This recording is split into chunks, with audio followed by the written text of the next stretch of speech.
Alright, all you insomniatic TV channel servers out there tonight, welcome back to the Tuesday Night Special.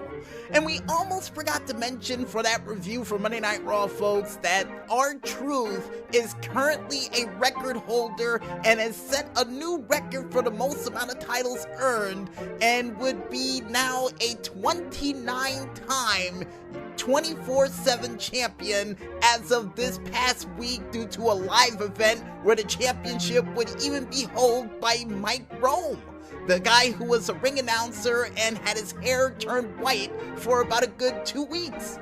Yeah, I can't believe it. So congratulations, R-Truth, for breaking a record just before the year ended. But besides R-Truth's impressive record with the 24/7 championship that may bring him to 47 title reigns before WrestleMania, it is now time for us to go into a very special year-ending edition of As Seen on TV. And the show we decided to go with, folks, originally was supposed to be Hysteria, but seeing the fact that this show technically started its first episode on New Year's Eve, we decided to go with the show none other than Futurama. And for those who don't know the meat and potatoes of this show, a pizza delivery boy that went by the name of Philip J. Fry, whose life was going absolutely nowhere, decided to deliver a pizza to a cryogenic lab, only for him to actually fall into one of the tubes and be frozen for well over 1,000 years and will wake up in the year 2999. And with the meat and potatoes out of the way, folks, what do I like about this show? Well, besides the fact that this show was spawned from The Simpsons, and for those who don't know, the creator of The Simpsons was the one behind this show now, which I find funny this show couldn't get the time slot that it wanted, and is the reason why in the world it left Fox back in 2003, because they wanted an 8:30 time slot and Fox wasn't having any of it. And it would go to Cartoon Network and then warp its way on over to Comedy Central to wrap up the rest of its season. So the fact that this show was so loved and was, moved to Adult Swim and then got picked up by Comedy Central to finish it out, one of the reasons why I love this show. Another reason why I love this show is because of the voice actors that was featured during it that was basically a part of my childhood. And for a proper example of that, folks, not only you had Billy West, who played the voice of Bugs Bunny and Elmer Fudd during the movie Space Jam and Looney Tunes Back in Action, which, small reminder, Maestro, we need to review that movie in the near future. And he would also be able to play Douglas Yancey Funny in the series Doug, the Red M&M, until current days, and finally, last but not least, because his career is so huge it may take up a good 45% of the show, he would be able to play as Shaggy in the movie Scooby-Doo on Zombie Island. Yes, that's right, folks, besides Casey Kasem, he would be able to get the honor of playing Shaggy in a cartoon for Scooby-Doo, which is nuts.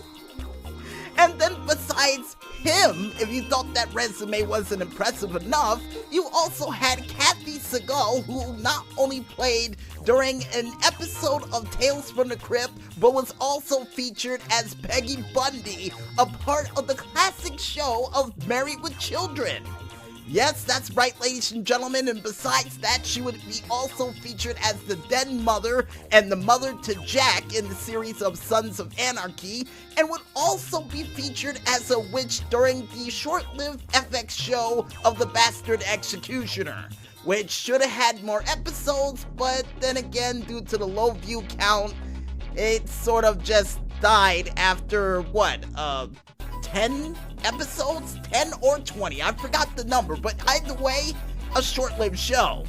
Then you have John DiMaggio, who played the voice of Bender during the show, and Kathy, by the way, was the one who played the voice of one Leela during that said show. But back to John, because not only did he play Bender, but later in his career, or earlier in his career, he was also able to play Jake the Dog in Adventure Time, Marcus Phoenix in the Gears of War series, Dr. Draken in Kim Possible, Brother Blood in Teen Titans, and then you would even have him play as Schnitzel during the classic show of Chowder when it was a part of Cartoon Network.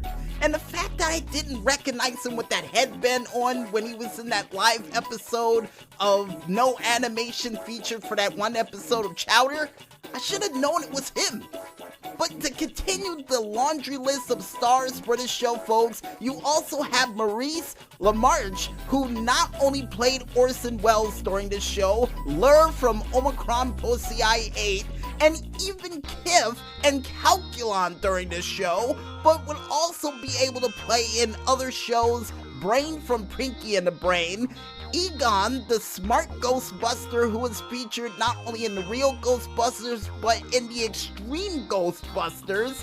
And then to wrap up the cast, folks, you would have Phil Lamar, who would play Hermes' comrade, but better known in his work for Mad TV, Will during the series of Foster Home for Imaginary Friends, Osmosis Jones in the cartoon series of Ozzy and Drix, Baxter in the 2012 installment of the Teenage Mutant Ninja Turtles, and would even play Carver during the show of The Weekenders, which is the show we're going to review later on next year, but I digress.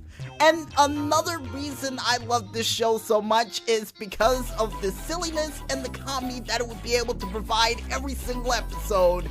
And my favorite episode to this date for the show of Futurama has to be the episode where Fry and Bender would try to get military discounts to buy gum, and would then end up having to go to war with a bouncing ball planet.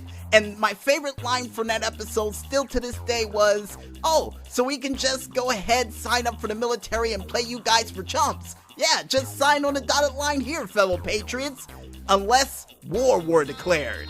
And then a beeping light would go off and they would say, "What was that?" "War were declared." I don't know why, but that is one of my favorite episodes to this day for Futurama. That and probably a couple of the silly episodes that featured, I guess, Dr. Zoidberg, who was a silly and crazy version of a doctor during the show. And not to mention, this show, which strangely enough, in some moments, always used to remind me of a cartoon version of Star Trek. You know, if they decided to do silly things that would get them in trouble every single time. Yeah, that's the way to describe it.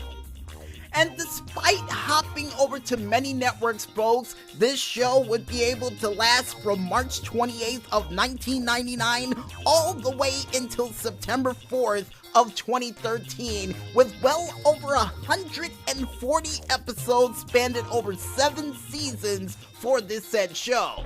And the amazing part about all this is, besides it hopping from network to network, is the fact of the different guest stars that they would have featured during this show who would have their heads in jars. Because that's how they believe certain people would survive in the future, by having their heads in jars in museums. Which is a pretty cool concept, but at the same time, I would not want to live in a gefilte fish jar with my head only in a jar. I don't think I would like that. Not at all.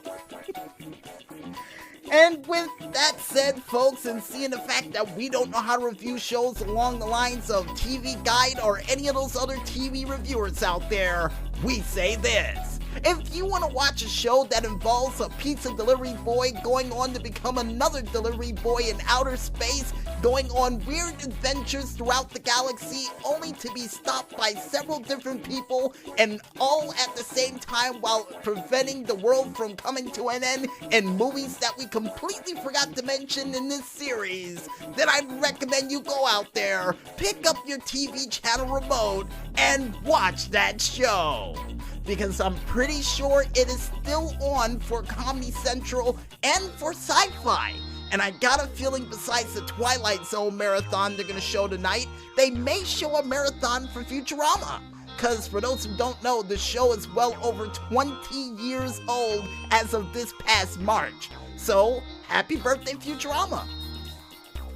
And with that said, folks, we might as well head back to this music, and when we return, we'll be back with more of this New Year's streetlight celebration of the Tuesday Night Special right after this. So don't go setting off any fireworks just yet, folks, and stay tuned.